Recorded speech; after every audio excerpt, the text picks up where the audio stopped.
Hey, I am with Dr. Jeff Haymond, and we are in the house, man. This is your office. It's a rare on-site recording. First of all, welcome to the show. Glad to be here. Thanks for having me. So give us your title, because I know you do a lot of cool things. Yeah, so I'm the dean of the Robert W. Plaster School of Business. I have the privilege of doing that. But I would say that my passion is really in the area of economics, as I'm a professor of economics, and I also get to play around in the entrepreneurship classes, which I have fun with. Well, it's just so amazing. I feel grateful that you brought me to Cedarville. But here's the question. This is a big question. I define CNN sometimes as constant negative news. Uh-oh. Sure. So as an entrepreneur, you know that we got to fortify our minds. It's very easy to be swept and swayed by the popular news. Sure. But you are so in tune with the economics and the trends. Sure. How do we balance the two as entrepreneurs?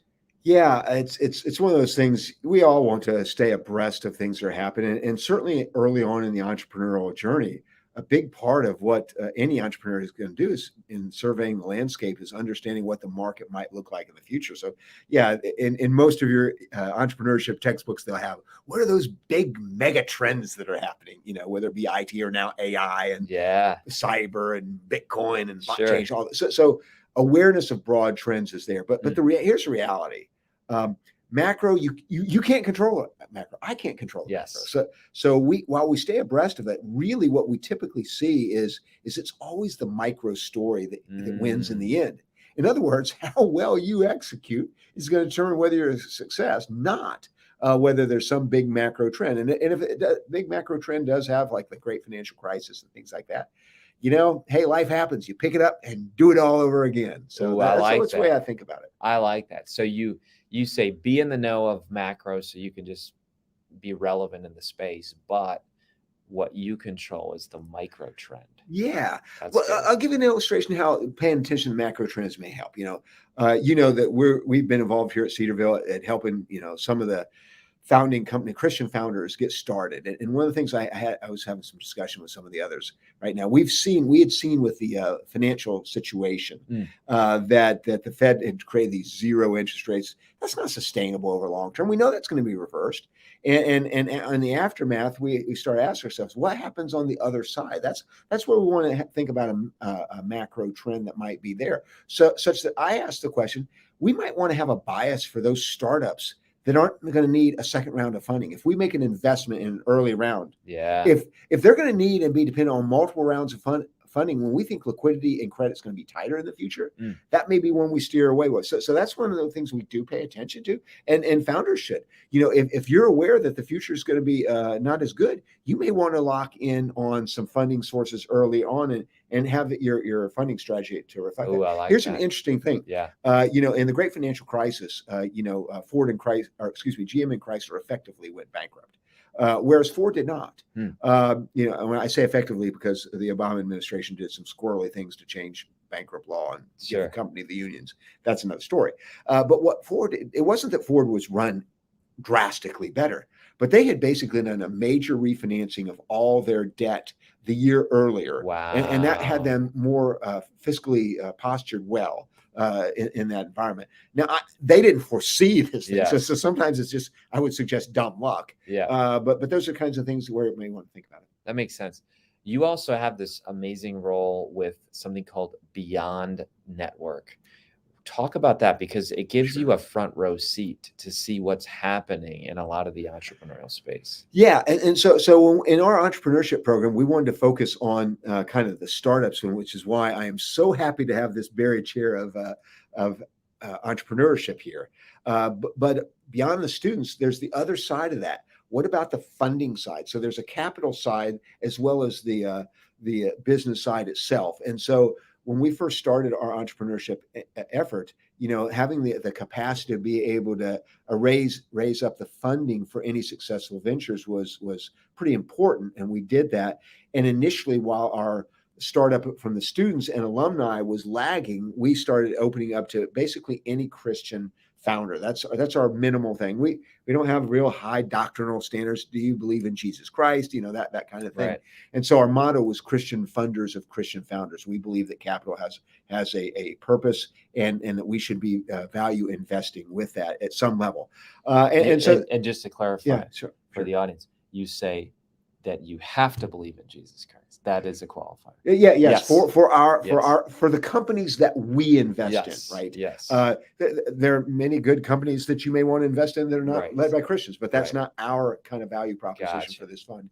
And there's only a few angel funds that look like. And so we created what's called an angel network. An angel network is those individuals that are what's called by the SEC, Securities and Exchange Commission, accredited investors.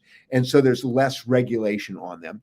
And we kind of did the marriage game, so to speak, to align entrepreneurs with funding by other Christians. And that was really useful for us. And I will say just that's scaled beyond the university. So it's no longer part of Cedarville University. It's its own 501c3 and its educational mission. And it partners with multiple Christian universities now and more every day. But that entity, that group, tries to go out and find Christian startups and does the standard process any good network would do. How do you get that funnel going from 100 companies down to maybe 2 or 3 at most that you're going to look at? So it's a lot of screening. And this is what's fun for our students, our finance students principally, but other students as well, can competitively be selected to be part of the venture capital analyst team. I love it. And they get to do what we call curate the deal flow, which allows them to be involved with startups, get to meet founders. They get paired with an angel mentor that helps them evaluate the company to ultimately get that winnowing process down. And we're blessed. We're going to be hosting the quarterly pitch event on Friday of this week with Beyond. But we do. That's way for our students that maybe want to be entrepreneurs themselves to get involved with the startup economy, which is the private markets are growing much faster than the public markets, and so that's an important part of what we're doing. We just saw people buzzing behind us. This university is on fire. There's so much activity. I love it. Talk about entrepreneurship at Cedarville. I know you've been this champion for years, and we had some unfortunate key leaders pass away. Why do you feel like God's time is right now? And tell us a little of the history. Yeah. So I have a professional appreciation for the entrepreneur. I'm not an entrepreneur myself. But you got some great hot rod side hustle. I do, but not in the scalable sense that we typically think about for that. But in economics and free market economics, the entrepreneur is really the hero of the story. We talk about supply and demand curves all day, but somebody has to shape those curves each day. And we have entrepreneurs out in the marketplace trying to create new products, new innovations to really create demand and to make supply go where it's never done before. So the entrepreneur is the key to the system. So just intellectually, I appreciate that role, which is underappreciated in economics generally. So I'm part of the free market school, and we love it. So when I got here, I wanted to make sure we had a robust program, and we created an entrepreneurship minor. We had a concentration. We had in our management major. We'd had a fairly successful entrepreneurship program in the mid 2000s, 2006, 7-ish. And some of those key faculty and that was before I got here, left, and it kind of withered at that point. And we tried to revitalize it. In 2018, we had a key alumni come back who had a similar passion for it. Dick Blank, who'd had years of experience as a managing partner for Accenture, where he, in that capacity, he got to see a lot of the trends. He got to see even a lot of the acquisitions that Accenture did to do, and he was involved. They had their own internal, startup acquisition thing that she got involved with. So he wanted to be involved with that. And he wanted, as an alum, he wanted to help us get it started. He and another gentleman came, and we came up with a strategic plan focused around entrepreneurship. And that's what led ultimately to this creation we called Beyond, which is now the funding side. And we're picking up the back end of that with really and firing up the students now, which is what you're going to be a key leader. And we're seeing so much excitement amongst the students that they see the opportunity, what entrepreneurship can do for them. And really it opens up a lot more opportunities in the world. And we have a lot of students, for instance, that they want to be able to figure out, how can I have a life that will align with what I want to do. If I want to have kids, if I'm a female and I want to have kids, can I have a business in my home? Yep. And how can we help them with that? Yep. And that's a great kind of thing to be helpful for. And it's not just so I can have an easier life. We often have students think, I just want to be my own boss because I don't want to have to work as hard. We quickly abuse them of that idea, because every entrepreneur is going to be hustling 60, 70 hours a week. But you have the flexibility when you're an entrepreneur. If you need to be at your kid's soccer game, you can go off and do that. That's the kind of thing that we're trying to create. And ultimately, and here's the burning passion, what we're trying to do. We look around at what's going on in the world, and we see that often now businesses are no longer straddling the fence, just trying to lay low and make money. Now we see businesses actively on the other side of gospel purposes. Yeah, like social entrepreneurship. Yeah. Is that what you're talking about? Not even that yet specifically, because social entrepreneurship, typically when I think of that, we're trying to solve a social problem through kind of market forces, which is a good thing in and of itself. But I'm just talking about the simple thing of having a business that wants to encourage people to just live well and not get involved in politically correct causes and things like that. We have this broader anti-biblical agenda in the workplace now. Yeah. That's what I'm talking about. And so if we can create more market leaders, as I tell our students, any entrepreneur that even 10 years out, if they have 10 employees, they're going to have more influence in their local community than a local U.S. congressman or congresswoman. Because the reality is, communities look to businesses to help them solve the problems of the community. If nothing else, it's going to be the name of our entrepreneur's business on the back of that Little League jersey sponsoring it, or a little soccer team and so forth, because businesses have the resources and communities look to them for leadership. And the more Christians we get in the leadership in the market, the better witness we will have and the better our culture will be. So that's the kind of missional call we have as my dean hat for the School of Business. I want more market leaders that have Christian values, that they bring that in the marketplace. I've been so encouraged by the students. In fact, I heard one of your mentees, Albin, share, we've been waiting for this for a lot of years. So there's a lot of excitement. We have the hackathon coming. We have the pitch coming. We even have this business conference coming February 16th and 17th with Christian Business Fellowship. You want to just mention a little bit about that Impact Conference? Yeah, this Impact Conference, really, it's part of a broader initiative we have here, again, with this purpose of how do we equip more of our students, our alumni, and stakeholders in the broader Christian community here close to Cedarville. How do we equip them to be able to be market leaders, to rise to the top? And so, we do a lot of things with our students where we get to pour in them. We say our core value proposition here is to disciple students spiritually and professionally. I routinely tell our students, for instance, your platform for ministry in the marketplace is going to be the excellence with which you do your job. If you are excellent at what you do, then people will give you an audience and ask you what, they'll try to figure out what's different about you, right? But the same thing happens to our alums. How do we help them? So the Christian Business Fellowship is going to help us put on conferences, a really high quality content to help them to take their business to the next level. Or if they're in a business, how they can take their performance within a business to the next level. Again, with that goal of having market leadership. Many of us go to conferences to improve our own personal development. And that's what we're talking about. But we think Cedarville can bring a unique perspective to this because of the integrated biblical worldview and the missional calling that we're trying to do. And we've got a lot of high-powered people. Christian Business Fellowship specifically has a lot of high-powered people and connections that we think this will be a fantastic conference to build each other up. We're looking for some marquee speakers right now that are going to be leader, but it's going to be well worth the time for any listener that wants to improve their game to come. Obviously, you can network with people, but you can find like-minded people that might be able to encourage you and help you, and you can maybe have new techniques, new ways of thinking about how you can grow your own business or get to the point where you can have your own business. And I encourage the listeners to go back 2 episodes, 2 or 3. Earl Seals, we had him, the co-executive producer of The Chosen, and he's part of CBF. He might have founded it. He founded Christian Business Fellowship. That's great. Absolutely. Talk to us, a couple more questions. What do you say to the faculty member or person who says, oh, those entrepreneurs, they're just a small little group of people? What about the entrepreneurial mindset And that's really what this whole podcast is, that it goes across disciplines. What do you think about that? Yeah, I think that's critically important. We have a freshman class that you and some of the other faculty and I get to play with, the creative problem solving class.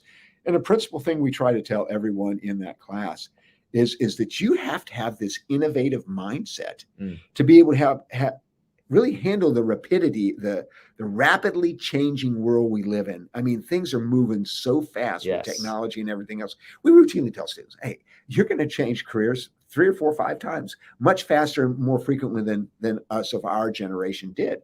And it really is true. I mean, AI isn't going to eliminate your job, but other people that are using AI will eliminate your job. That's right. So you got to stay abreast with it. How do you be innovative? So we're trying to stretch that process to continually retool. The idea that you should just get a high school diploma and go work for the local steel mill and do the same thing day in and day out for 30 years. First of all, it's pretty boring. Yeah. Second of all, it's just not going to happen in the future. That's true. And so we need to, I don't care where you are in the economy, if you are not upskilling constantly and looking on, scanning the horizon, seeing how do you make yourself more valuable? And really that's a service. It's not just about you, right? How do I serve others better? If you think I don't have to do anything extra, when I get off the clock at 4:00 and it's all my time to go be about me, maybe that's the wrong answer. And so that's a challenge for all of us to think, how can we serve others better? Oh, that's good. What else would you like to say? Here's your shot. You can talk about, anything related to economics, anything that will be helpful for the E-minded person. I get discouraged sometimes because I think about, some of the things that are going on. We all do about in the world and politically about how, because it intersects with the market, right? And so we look at the regulatory onslaught that's ongoing, that's happened to discourage and to steer capital towards other resources. I had a quote from and I'll probably butcher it a little bit, my former professor, Pete Beck, he used to like to say, and let me preface it by telling you two heroes. The first hero is Adam Smith, the founder of modern economics, who wrote The Wealth of Nations. And then there's a guy named Joseph Schumpeter, who's perhaps the most famous economist who wrote on entrepreneurship.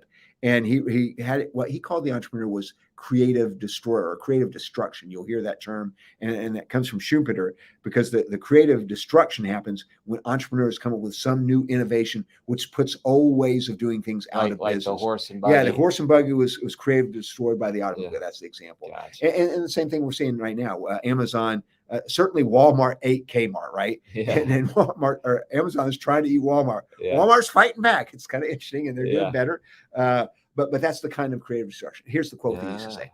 He says, if the Smithian horse of gains from trade and the Schumpeterian horse of creative destruction can outrun the government horse of stupidity, we'll be okay. So we can't get discouraged when we see these macro trends or bad policies or things like that. We just got to move faster. Yeah. And in fact, the entrepreneur is the hero of our story. The entrepreneur is the only thing that's going to be able to innovate through this. I was remarking the other day, and I'll just say this more broadly. Christian Business Fellowship, we're going to part with. They emerged out of Chicago, and I am not a Chicago person. Maybe what I'm saying is wrong, but I think it'll resonate. There's enough truth to it that we'll be amazed. I have always been amazed. How is it that Chicago, which seems to be from the outside one of the most corrupt cities in America, and yet they make so much money there? How is it that it's not the corruption? Corruption does not lead to making more money. It's what clearly is happening is the entrepreneurs are doing they're spinning their wheels so fast. They're able to outrun that government horse of corruption and stupidity in Chicago. I mean, Illinois is perhaps arguably the worst run state in the union. Connecticut or California, fiscally and from an economic perspective, you can look at some of the rankings. American Legislative Exchange. But you're bringing up a good point. I mean, right now, Elon Musk is in hot water again, but he's constantly innovating, and I get what you're saying. He's a few steps ahead. Well, talk really quick about your Bereans at the Gate, because we'll put a link in the show notes for this, but that was really a labor of love. What is that? Because we want to point people back to your book and also that. Okay. Yeah. Brilliance at the Gate is a blog that a few of the other Cedarville faculty and I have put together over the years. We've got to really retool it a little bit. We're doing that right now and write more frequently. But the idea is to engage in the political economy issues of our day from a biblical worldview. Yeah. What we see right now is really the left and the right. They're talking past each other and really talking, and not just talking past each other, because in many cases their values are irreconcilable. I get that. But they're not necessarily speaking, even those that are Christians are not necessarily speaking in that space from a Christian worldview. And we want to help people think about that. Okay. And so we try to write pithy articles, every week or so. And your book name? My book name is No Free Lunch, Economics for a Fallen World. And I have a YouTube site. If you ever wanted to learn economics, an introductory economics course, I have all videos for each chapter. You could just listen to those, check out a few of them and see if you like that and want to learn more. No free lunch. No free lunch, but economics for a fallen world. Lots of economists make this point of no free lunch because in economics, that's kind of the principal rule that there's an opportunity cost to every choice. To do one thing is to set aside your other next best alternative, right? Wow. So the idea that you can have a free lunch, that's what the government sells all the time. Yeah. Hey, we can give you all this free stuff and it's no pain. Well, there's always pain. They may be able to hide the pain. Somebody's paying for it. Yeah. And it's usually when the market hasn't provided, it's a sure signal that's probably not profitable in the broader sense. Yeah. Taxpayers. Yeah. Taxpayers. So if they can make somebody else pay for a good that some of their constituents benefit, they may do that. This was amazing. I just want to express some gratitude because me coming to Cedarville, you know the story, but it was a lifelong dream. And I kind of put that dream aside for a long time and God resurrected it. So I am thrilled to be here. Glad to have you. All right, folks, go follow Dr. Haymond and check out his book and his YouTube. Thanks for being here and hope you were intellectually stimulated. We'll see you next time.